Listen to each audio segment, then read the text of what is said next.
and they were based on my childhood and my life experiences. And it was that men tend to anger more quickly than women. I believed that it was the wife's responsibility solely to keep the family together, and the mother had to keep the children with the father no matter what. Right. I believed marriage was for life.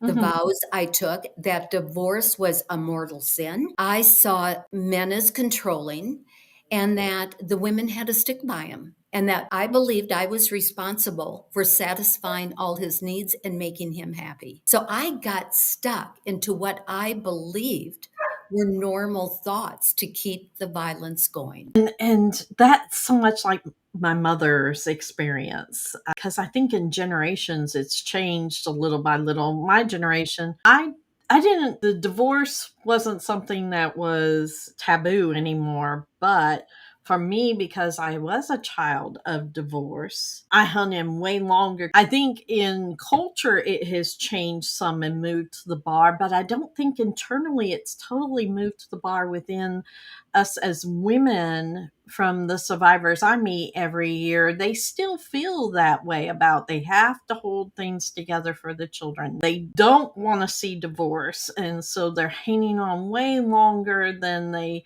should. Well, another piece of this is I fell in love with him. Yes. The love does not go away when the abuse starts. And no one wants to admit that they really made a mistake. So I was defensive of him long after I should have been. And so his abuse affected my ability to think clearly and make good choices. There's more to the story on Through the Eyes of Survivors podcast on YouTube.